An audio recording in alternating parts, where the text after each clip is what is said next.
Hello. Well, it's great to be here. Thank you for making some time. Um, Education for the future. I want to talk to you about democratic education. And I want to tell you why I think good education should be democratic. Then I'll talk a little bit about starting a democratic school, which you obviously want to do after hearing the speech. It starts with now, and I think you could say the world is shooting into the future. Every day there are changes, there are new developments in every thinkable area. And yet, we have an educational system which is still based on the principles that were implemented 150 years ago. I believe we are all born intelligent. I believe a baby knows what it needs. And it tells you by throwing its food on the ground when it thinks it's no good. And it starts crying when you take it to places where it doesn't want to go. I think that's knowledge. It may be intuitive or conscious. It doesn't matter. It's still knowledge. And we see it at school. The kids at school from 4 years on, they take part in how the school is formed, and they have wisdom. And I think it should be like that. That there's a world where you as a child have a part to play. And I think that's where it starts.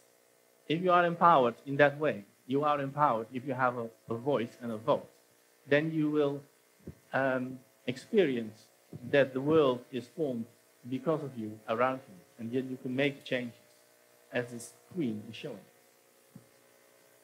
And wouldn't it be great if this is common knowledge, that all parents and all teachers think that way and act that way, so you can work together and have a world which is built upon your own ideas.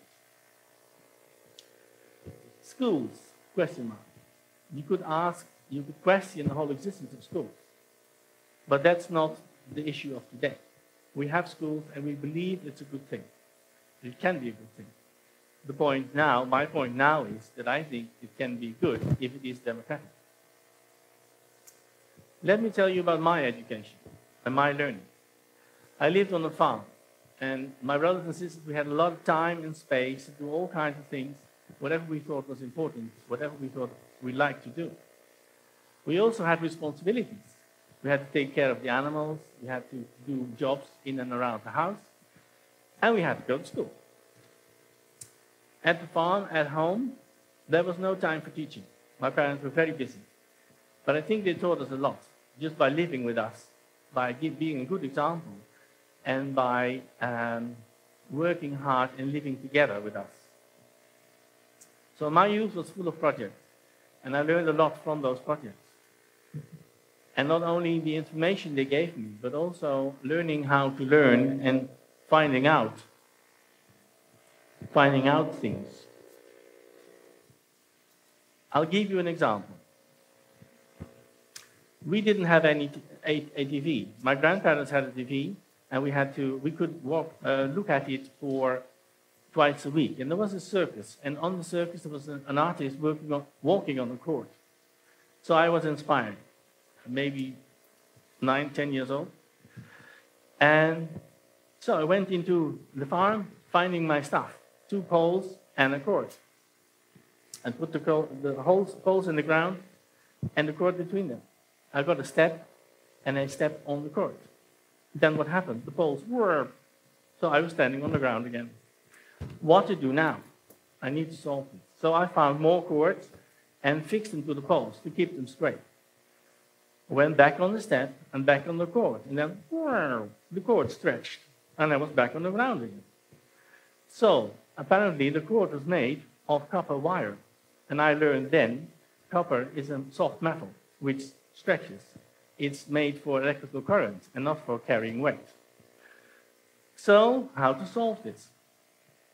I found another cord. I found a cord which my mother used for drying the laundry.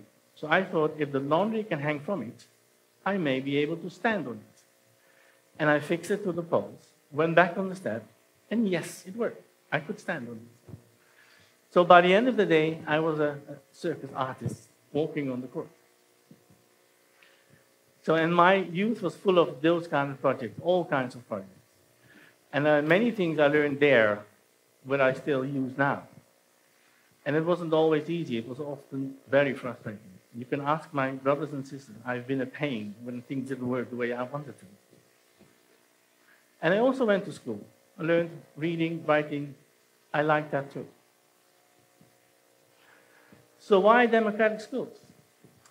Wouldn't it be great if kids go to school, love to go to school, where they can do all kinds of projects, where they can play, where they can face their own challenges, the challenges they impose upon themselves, when they can make plans, and where they can come to the teachers because they have an interest, they have a question, or they have a frustration because the plans don't work. We have it at school. They come to us, teachers, and they say, "We need you now." So how do we do it?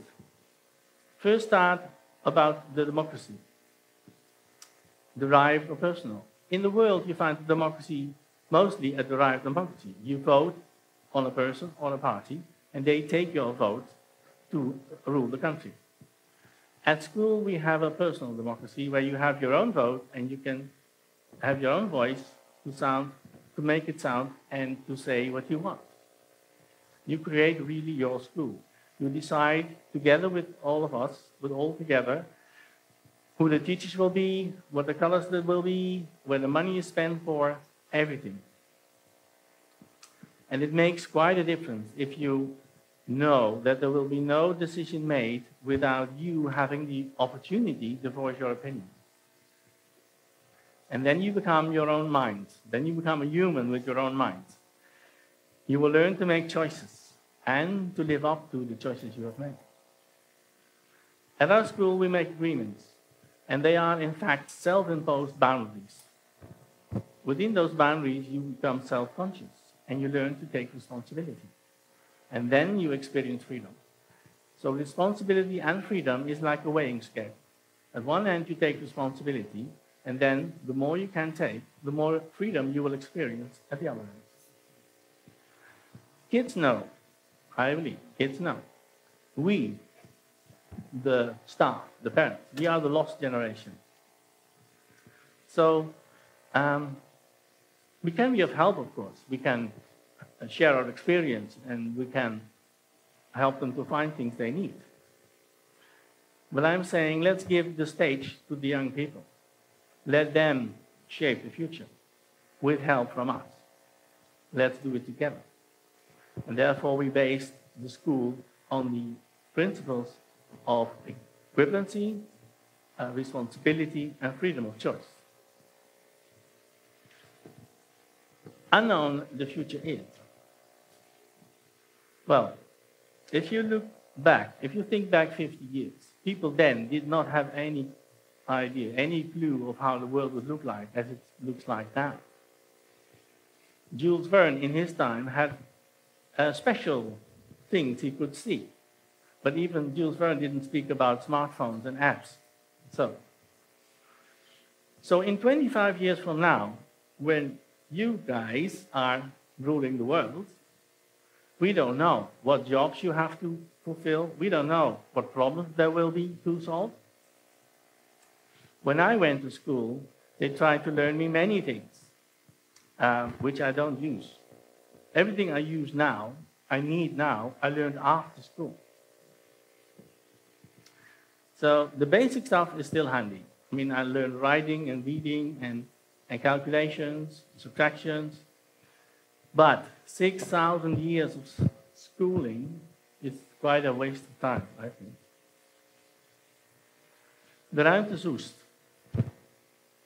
It's based on the principles of equality, responsibility, and freedom. We have working with it 11 years. And, well, it's a struggle because you have to get rid of 150 years of indoctrination. But the students, they play. And they study, and some appear to do nothing, but they all do well. In the end, they find their way into a job or the next school or whatever they decide to do. So this is an invitation to all the children, to all of you, and the parents and the teachers, to create your own school. And I think you're the democratic school. And I think you can start here. You can start now. By being open-minded, ask questions, listen, give each other options, look for possibilities. Education should be fun, should be rewarding and empowering. And we can do it together. Create a future together in which we can enjoy living in together. So how to start a school? I tell you, it's easy. We did it in 8 months. Started in April 2002, and the doors opened in January 2003. And this is what you need in Holland to have a school. A building, teachers, good administration, and a system to support people that need extra care. And you need good finance and some students. So if you have that, you can start. So let's give some advice from where we experienced it. Stick to being 100% democratic. No shortcuts. Beware of intervention. Don't. Beware of personal agendas. There will be people coming to say, I come and help you. I have this marvelous way of doing things. But often they have their own agenda. Beware. Believe in the kids and their wisdom and stick to being 100% democratic. Spend a lot of time talking and listening to whoever needs it, whoever wants it. Make sure expenses never exceeds earnings. Embrace change, but stick to being 100% democratic. Sounds like that's important. 100% democratic. Well, in the 11 years that we have been working, many schools have started and stopped again. And now new schools are starting. So that's hopeful. At the moment, we have 15 schools with altogether about 300 students. And there's the International Democratic Education Conference once a year. And there's the European Democratic Education Community, which is from all the European countries. My dream is that there will be 150 schools in 10 years from now in Holland, altogether with 30,000 students. And I think then the real change will come. Then the regular education system will take over the principles because it works, because it can be done, and because the results are awesome. The future awaits us. We don't know what will be asked from our children, from you guys. So the best we can do is to prepare you to be responsible, to be caring for yourself and your environment, and to be creative. Wouldn't it be great, in the end, all education will be naturally democratic?